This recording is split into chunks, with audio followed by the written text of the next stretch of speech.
সকাল সকাল রেডি হয়ে নিচ্ছি কেন বলো তো? বাপের বাড়ি যাব বলে। ভাইদেরকে ফোঁটা দিতে হবে না, আজকে তো ভাই ফোঁটা, ওই জন্য। তো এদিকে আমিও রেডি হয়ে গেছিলাম, আর এদিকে আমার বর মশাইও রেডি হয়ে গেছিল বাপের বাড়ি যাব বলে। ওইদিকে তো ওই বাড়ি থেকে সব ফোন করে যাচ্ছে দেরি হয়ে গেছে বলে। তো আমরা এদিকে রেডি হয়ে বেরিয়ে পড়েছি, চলে এসেছি। এসে ভাইদেরকে ফোঁটা দেওয়া শুরু করে দিয়েছিলাম। তো এখানে আগে বড় ভাইকে দিচ্ছিলাম ফোঁটা, তারপরে ছোট জন্য আছে ওই পাশে বসে ওকেও দিয়ে নেব। তো আগে ফোঁটা দিচ্ছিলাম, তো ফোঁটা দেওয়ার মধ্যে একটু আনন্দ করছিলাম, কিছু ছবি তুলে নিচ্ছিলাম।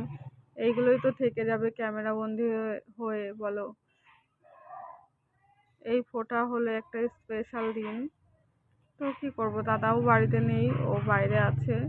তাই ভাইদেরকে একটু ফোঁটা দিয়ে নিলাম, আর দাদাকে ফোনের মধ্যে ভিডিও কল করে ওকেও ফোঁটা দিয়ে নিয়েছি। যেহেতু ওর আজকে বৃহস্পতিবার ছিল, ওর ফোঁটা হতোও না, তো দেওয়ালে ওর নাম করে ফোঁটা দিয়ে নিয়েছি দাদাকে। এদিকে ছোট ভাইকেও এই যে ফোঁটা দিয়ে নিচ্ছিলাম।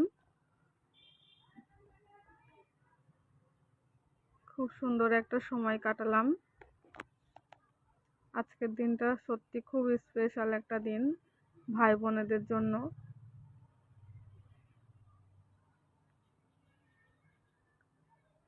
তো ভাইকেও ফোঁটা দেওয়া হয়ে গেল প্রায়।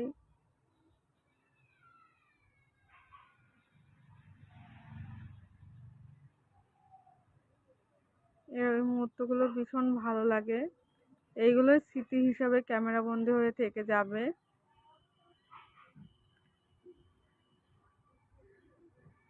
তো ভাইকে মিষ্টি খাইয়ে দিয়েছিলাম, ভাই ভীষণ লজ্জা পায় আর ভীষণ লাজুক হাসছিল ও।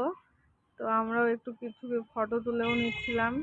তারপরে চলে গিয়েছিলাম মামা বাড়িতে, ওখানে গিয়ে মামার বড় ছেলেকে ফোঁটা দিয়ে নিলাম, দাদাকে।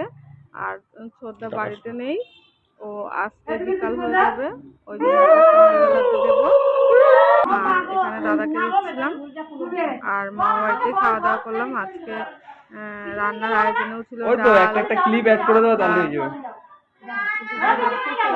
চিকেন, চাটনি, পাঁপড় আর দই মিষ্টি। আমি তো ভীষণ আনন্দ করলাম, তোমরা সবাই আনন্দ করেছো তো? অবশ্যই কমেন্টে জানিও কেমন আনন্দ করলে।